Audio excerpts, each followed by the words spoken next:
ابن سینا فیلسوف ہے، نام سنا ہوگا ابن سینا کا آپ نے.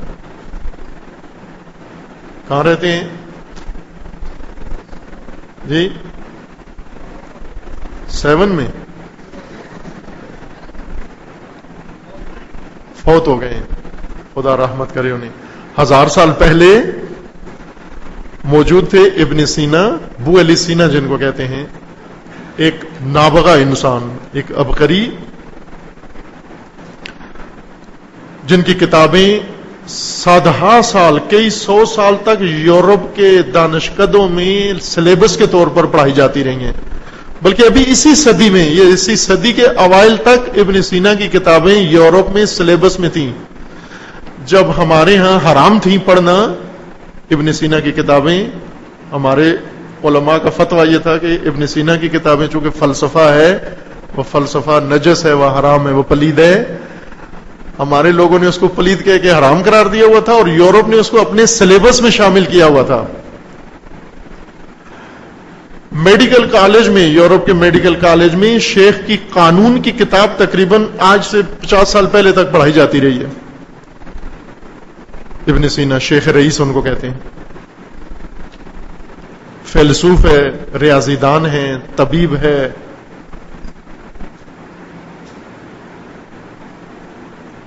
فارماسسٹ ہے. ہر چیز جو آپ کسی میدان میں فرض کر سکتے ہیں وہ ابن سینا ہے. سیاستدان ہے، بہترین سیاستدان، سامانی حکومت میں وزیر اعظم رہا تھا.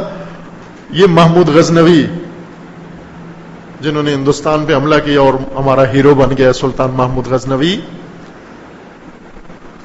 یہ سلطان محمود غزنوی اس نے پورا لشکر بنایا تھا، اسپیشل کمانڈو فورس بنائی تھی ابن سینا کو قید کرنے کے لیے، کہ ابن سینا کو اغوا کر کے، قید کر کے، اسیر کر کے لے آئیں سلطان محمود کے پاس.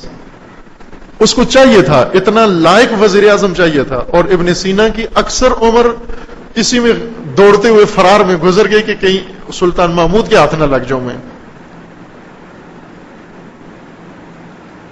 سلطان محمود غزنوی کے ہاتھوں سے فرار کرتے ہوئے بہت ساری عمر ابن سینا کی بسر ہو گئی، اور آخر میں روپوش ہو گئے. سلطان محمود کے شر سے بچنے کے لیے سمرقند سے آئے مخفی طور پر ہمدان میں، اور مخفیانہ زندگی بسر کی ایک شاگرد کے ساتھ تنہا، اور وہیں فوت ہو گئے، ہمدان میں دفن ہو گئے، وہیں مزار ہے ان کا. یعنی سیاست میں اس طرح کا انسان کہ سلطان محمود جیسا شخص وہ کہتا تھا کہ اگر ابن سینا میرے ساتھ آ جائے میں پوری دنیا پر قبضہ کر لوں گا.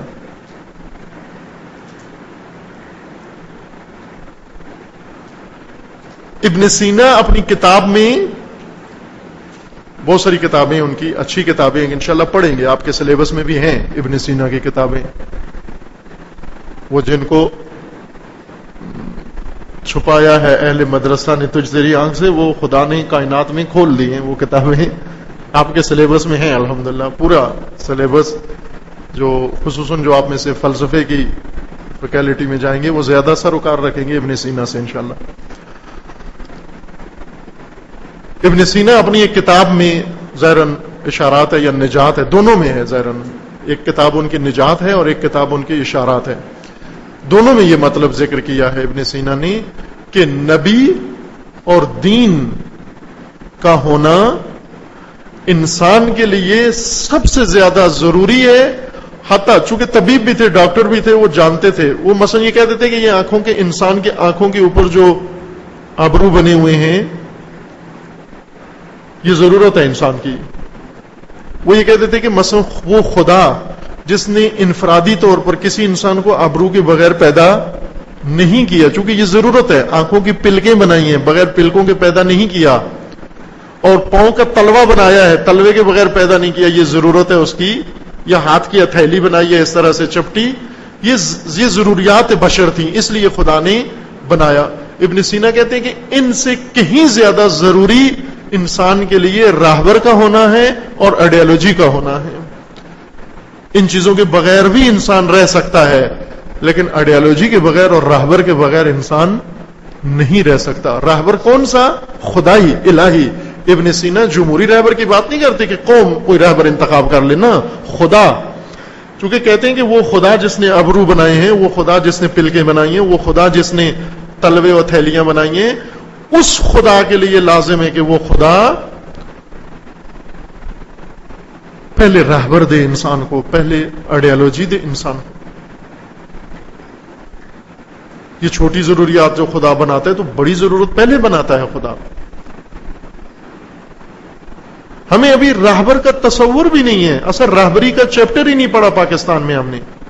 چونکہ راہبریت جیسے اس دن کہا تھا ولایت فقیہ ہر اسلام میں تو نہیں آتی. مثلا آپ سڑکوں پہ جاتے ہیں، فرض کریں یہاں سے آپ جائیں راولپنڈی، لاہور سے راولپنڈی جائیں، راستے میں کتنے شہر آئیں گے؟ موٹر وے سے جائیں تو کتنے شہر آتے ہیں راستے میں؟ ایک بھی نہیں آتا. لاہور سے اگر آپ موٹر وے پہ چڑھیں پنڈی جانے تک، راستے میں ایک شہر بھی نہیں آتا. یہ موٹر وے ہے. لیکن اگر آپ جی ٹی روڈ پر جائیں تو راستے میں ہر 10 کلومیٹر بعد ایک شہر آتا ہے. گوجرانوالا کہاں آئے گا؟ موٹر وے پر آئے گا؟ نہ، جی ٹی روڈ پر آئے گا. لہذا جن کو گوجرانوالا جانا ہے جی ٹی روڈ سے جانا چاہیے، ان کو موٹر وے پہ نہیں جائیں گے. موٹر وے میں پھر ان کو نکلنا پڑے گا موٹر وے سے.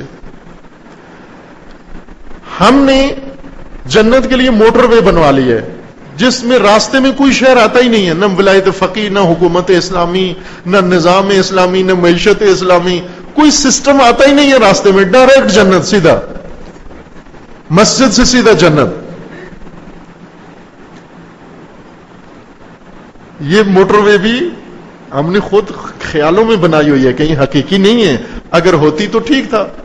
خیالوں میں ہے، خیالی موٹر وے ہے. ہر دین تو ولایت فقیہ پہ جا کر نہیں ختم ہوتا. ایک ابتدا سے اس کے جو ابجد ہیں، الف بے ہیں، وہ پڑھیں دین کے تو نوبت آتی ہے حکومت اسلامی پر. راہبر کون سے دین کے اندر رہبری ضروری ہے؟ ہر دین کے اندر تو رہبری ضروری نہیں ہے. موٹر وے پر رہبر نہیں چاہیے. راہبر چاہیے معاشرت، جہاں معاشرت ہو، جہاں شہروں سے گزرنا ہو، جہاں دوسروں کے ساتھ مل کے رہنا ہو، جہاں پر امت ہو، وہاں رہبر چاہیے. جس دین کے اندر امت کا کنسپٹ نہیں ہے اس دین کے اندر امام کا بھی کوئی کنسپٹ نہیں ہے. بغیر امام کے جنت جا سکتے ہیں آپ. اگر بغیر امت کے جنت جا سکتے ہیں تو بغیر امام کے بھی جا سکتے ہیں آپ. راہبریت اس دین کے اندر ہے جو مکتبی دین ہو. مکتبی دین کے اندر رہبریت کا تصور موجود ہے، نہ رسوماتی دین کے اندر. رسومات انجام دینے کے لیے رہبر چاہیے ہمیں. کہیں چاہیے رہبر رسومات کی ادائیگی کے لیے. عید کی سویاں کھانے کے لیے لیڈر چاہیے ہمیں. لیڈر نہیں چاہیے آپ کو، صرف سویاں چاہیے بس. گیس چاہیے جو نہیں ہے آپ کے ملک میں. راہبر آئیڈیالوجی بتاتی ہے کہ آپ کو رہبر کی ضرورت ہے. بس ایک خصوصیت مکتب کی یہ ہے کہ مکتب کا پیروکار، اس کے اندر کنفیوژن نہیں ہوگی، چونکہ مکتب ہدف عطا کرتا ہے انسان کو. ہدف کے لیے راستہ معین کرتا ہے انسان کے لیے. اس راستے کے اوپر حرکت کرواتا ہے انسان سے، اور اس راہ کو طے کرنے کے لیے راہبر شناخت کرواتا ہے. راہبر کی ہاتھ میں لگام دے دیتا ہے. مکتب انسان کو بے لگام نہیں چھوڑتا، بے مہار نہیں چھوڑتا. مکتب انسان کی لگام لے کر رہبر کے اختیار میں دیتا ہے.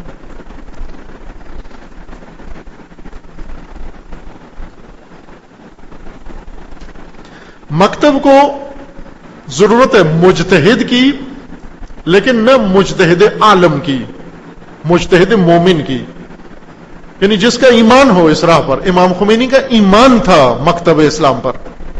شہید مطہری جب پیرس میں گئے انقلاب سے چند ماہ پہلے، ظاہراً 2 یا 3 مہینے پہلے، شہید مطہری آخری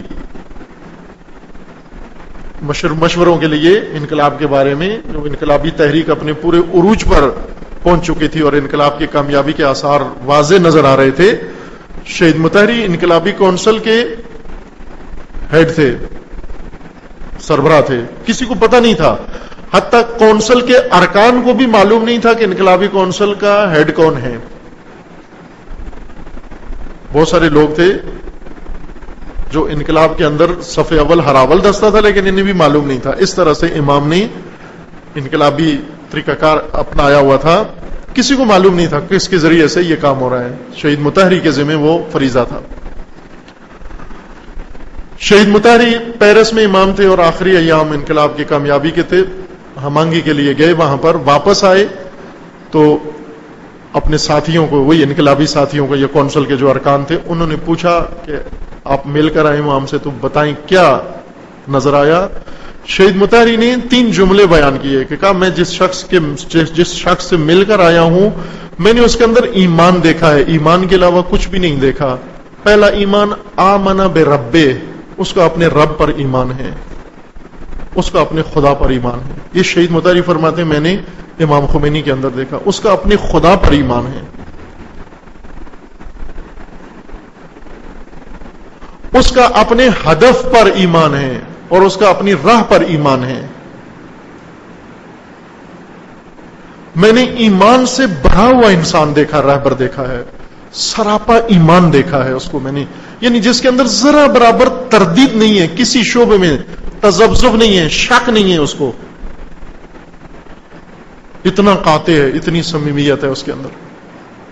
آمن بربے, آمن بہدفے, اس کو اپنے ہدف پر ایمان ہے.